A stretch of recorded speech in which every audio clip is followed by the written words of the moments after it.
Shalom anak-anak semua, selamat hari Minggu. Kita jumpa lagi di dalam ibadah kita di hari Minggu 12 Juli 2020. Sebelum kita awali ibadah kita pada hari ini, saya undang semuanya berdiri. Kita mau siapkan hati kita untuk masuk di dalam ibadah kita. Kita ambil waktu teduh sejenak. Amin. Dengan penuh sukacita kita mau menyembah Tuhan, kita mau meninggikan Tuhan, kita angkat pujian. Hormat bagi Allah Bapa, hormat bagi anaknya. Mari sama-sama kita naikkan pujian ini.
Kita siapkan diri kita untuk masuk di dalam ibadah kita, memuji dan menyembah Tuhan, menghormati Tuhan.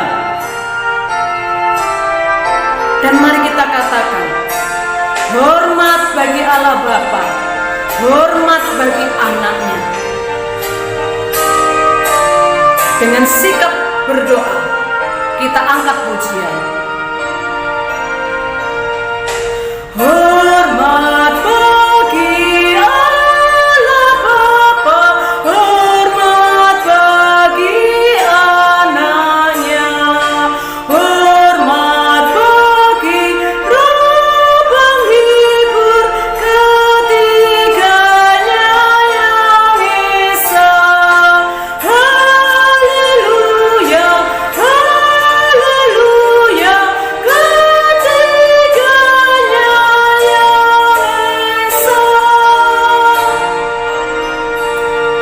satu di dalam doa. Sungguh kami bersyukur, terima kasih di hadirat-Mu Tuhan. Sungguh kami bersyukur kalau kami sampai pada hari ini kami masih boleh beribadah kepada Engkau.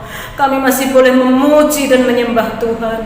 Kami boleh masih datang di hadirat Tuhan walaupun di rumah kami masing-masing. Tuhan, kami rindu beribadah di rumah-Mu.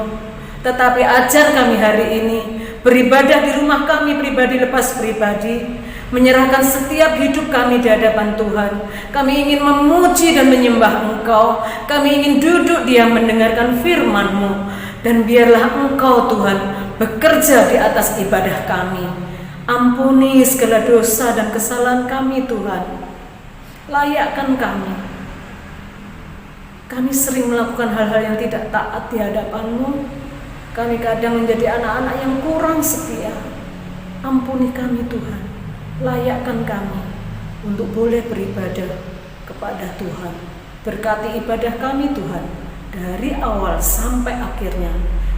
Di dalam nama Tuhan Yesus Kristus, Juru Selamat kami yang hidup, kami bersyukur dan berdoa. Amin. Nah, kita tetap berdiri. Siapakah generasi-generasi Kristus? Saya. Siapa generasi Kristus? Saya. Leona ulang. Siapakah generasi Kristus? Mana suaranya? Saya. Taruh di dadamu. Saya generasi Kristus. Kita ulang. Saya generasi Kristus. Kita angkat pujian, generasi bagi Kristus.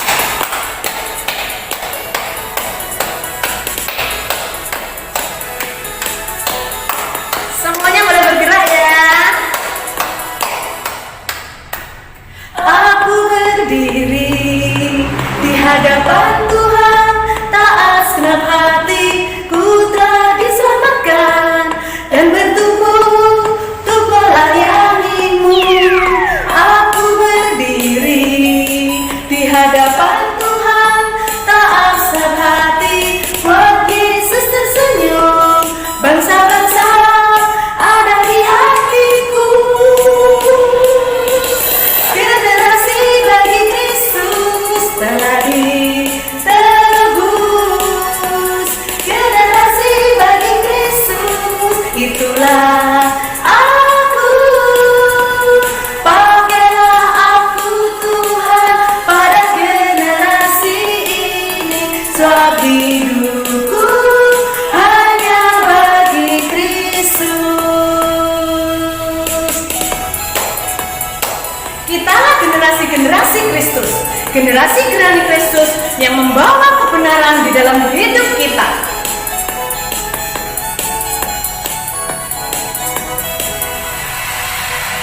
Aku berdiri di hadapan Tuhan, taat segenap hati, ku telah diselamatkan dan bertumbuh untuk melayani-Mu. Aku berdiri di hadapan Tuhan, taat segenap hati, buat Yesus tersenyum. Bangsa-bangsa ada di hatiku. Generasi bagi Kristus telah ditebus. Generasi bagi Kristus, itulah aku.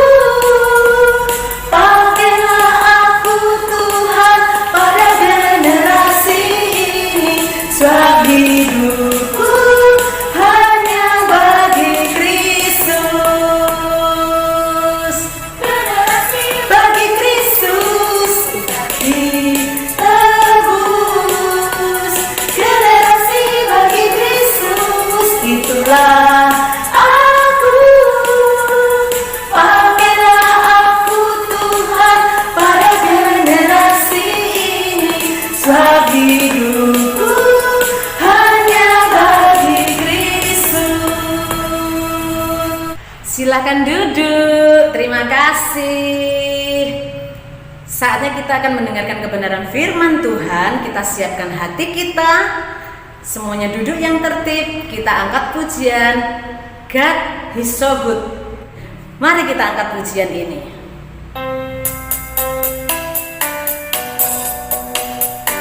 God is so good.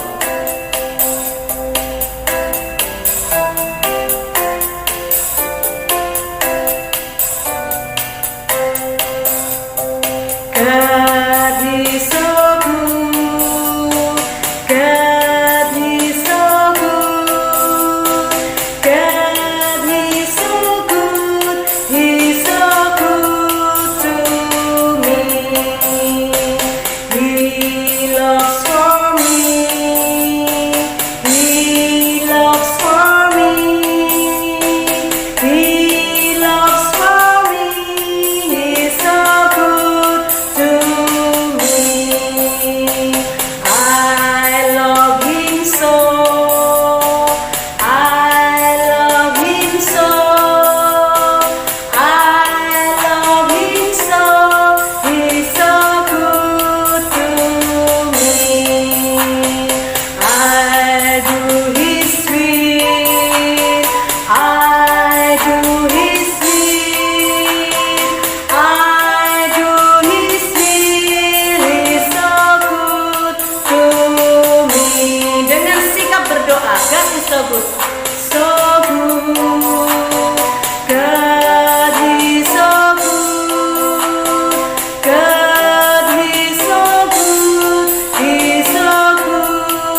Kami berterima kasih punya Allah yang baik seperti Engkau. Kami berterima kasih mempunyai Allah yang kasih kepada kami. Saatnya kami ingin mendengarkan kebenaran firman Tuhan. Tolong kami Tuhan untuk dapat duduk diam, dengar-dengaran firman-Mu, terlebih lagi melakukan firman-Mu di dalam kehidupan kami. Terima kasih Tuhan Yesus, berkati kami oleh kebenaran firman-Mu. Di dalam nama Tuhan Yesus kami berdoa dan kami mengucap syukur. Amin. Silakan duduk yang tertib. Hari ini Lose Leona ada tamu loh. Katanya dia mau curcol sama Lose Leona. Tapi kenapa tamunya belum datang-datang ya? Tunggu sebentar ya.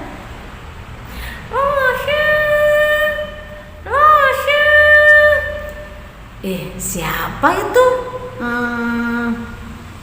Silakan masuk.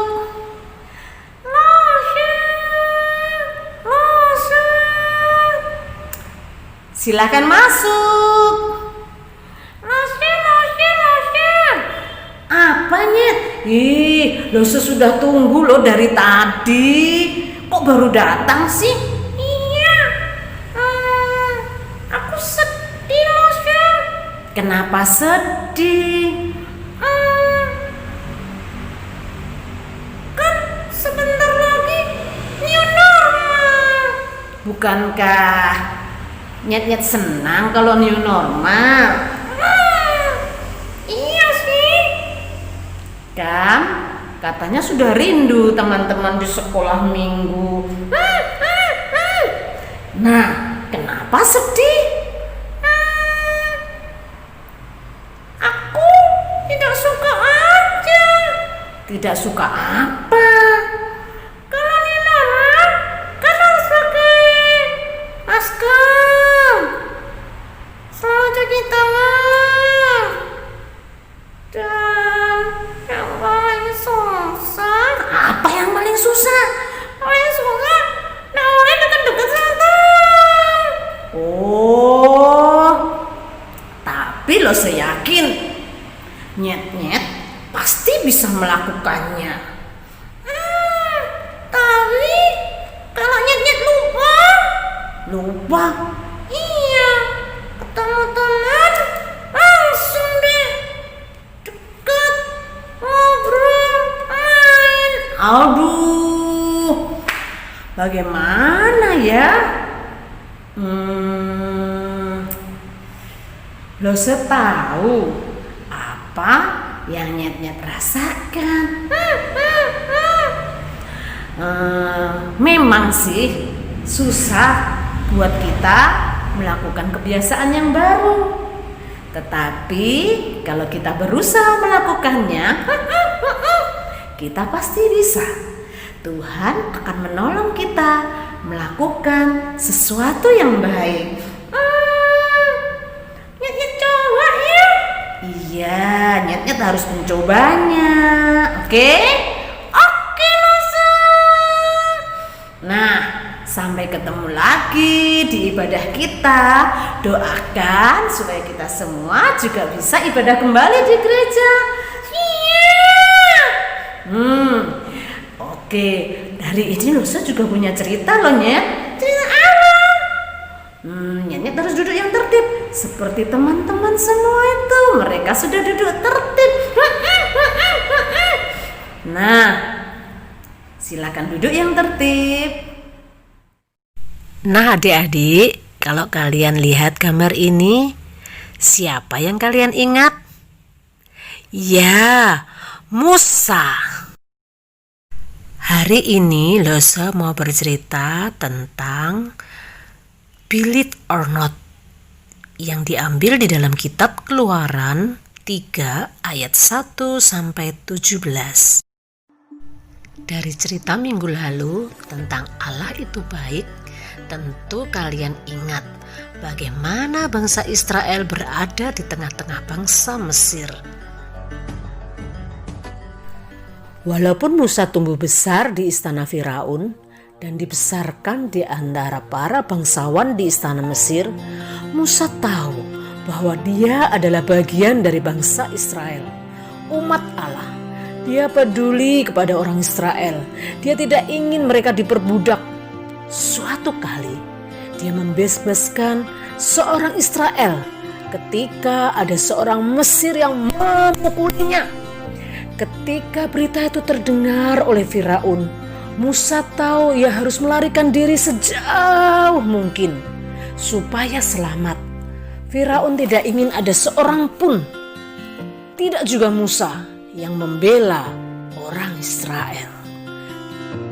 Jadi Musa meninggalkan Mesir dan mengembara jauh di tanah Midian.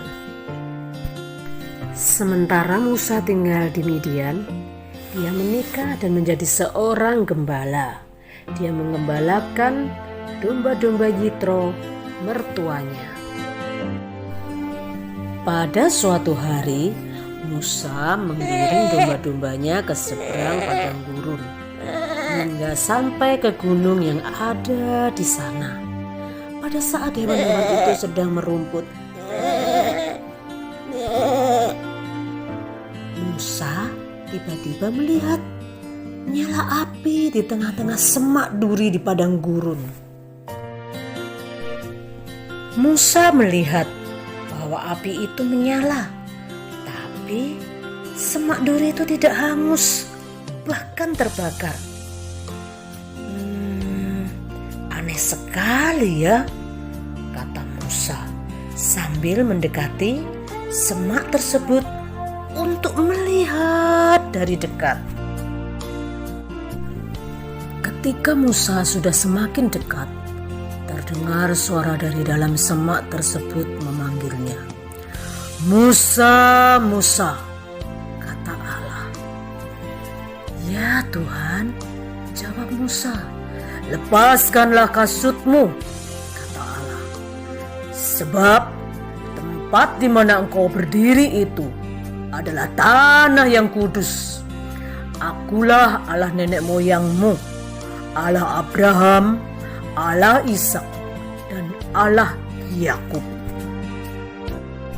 Musa melepaskan kasutnya seperti yang Allah perintahkan.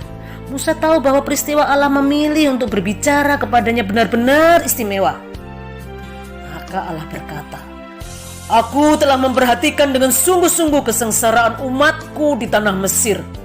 Ya, aku mengetahui penderitaan mereka.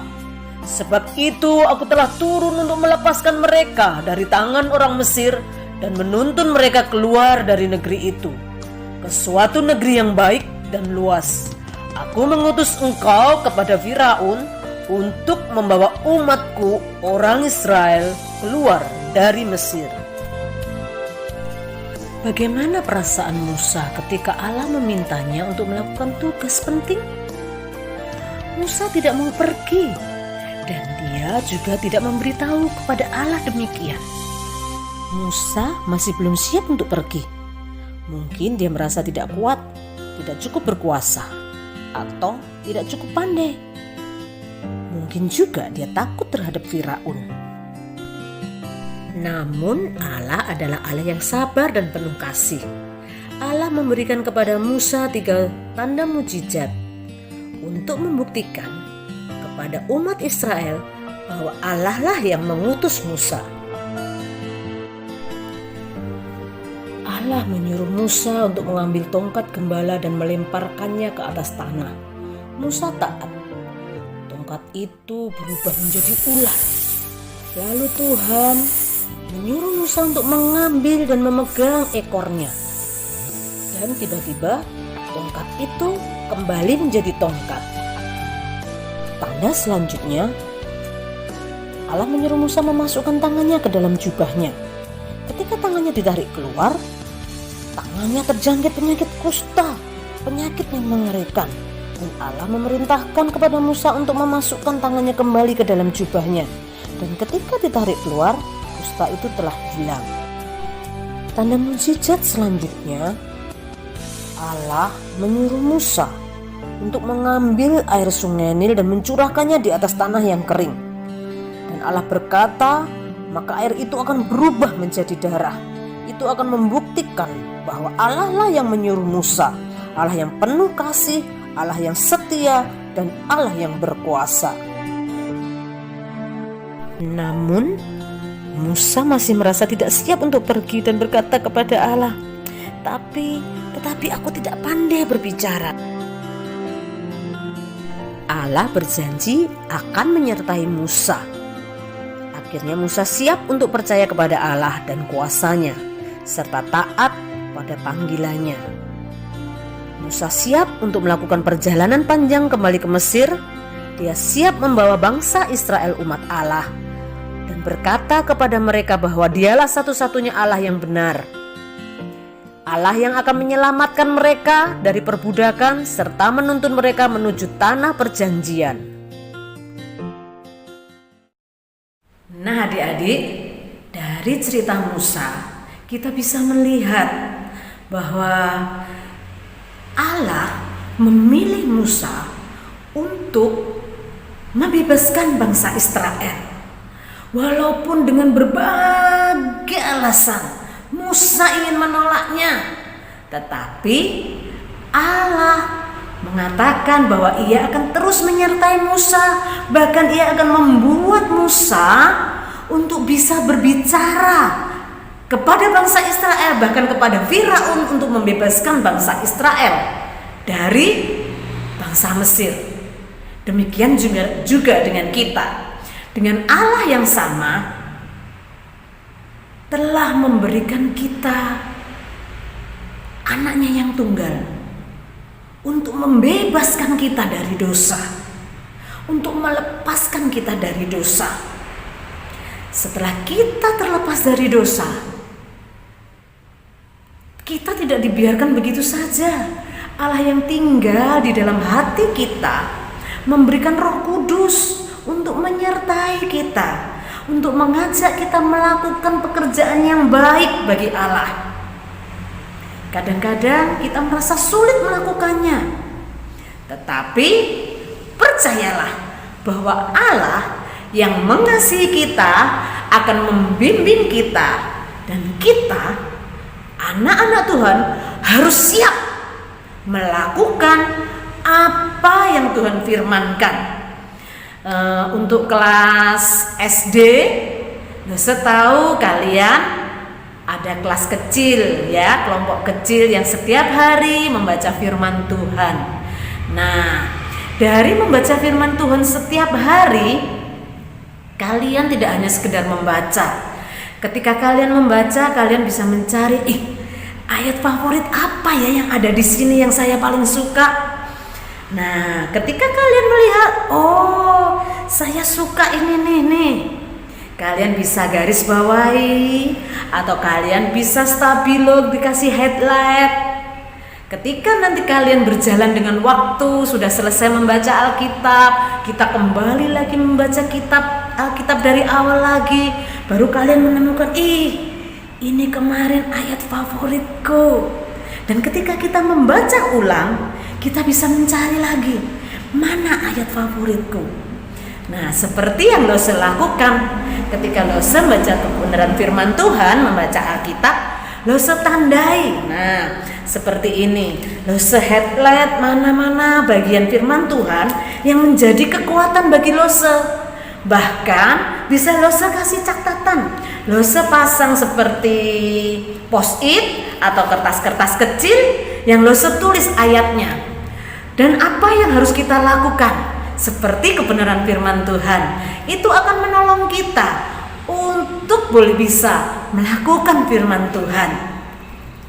Untuk anak-anak atau adik-adik yang TK, biasanya kalau kita ingin melakukan sesuatu, atau kita lagi dimarah mama, atau kita membuat marah mama, kadang di dalam hati kita ada sesuatu yang mengatakan kepada kita, hari ini aku sudah buat mama marah. Itu adalah suara dari Roh Kudus yang mengingatkan kita. Itu yang akan mengubah kita. Makin hari boleh makin baik, makin hari makin melakukan perintah Tuhan, melakukan kebenaran firman Tuhan. Dan teruslah kita berdoa. Karena Allah yang tinggal di dalam hidup kita akan terus memimpin kita untuk melakukan sesuatu yang baik.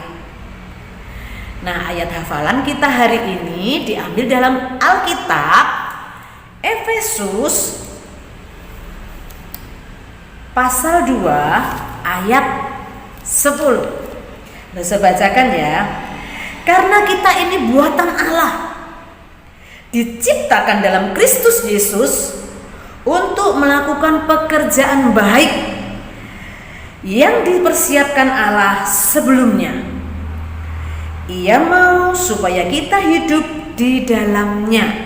Kita ulang ya. Efesus 2 ayat 10.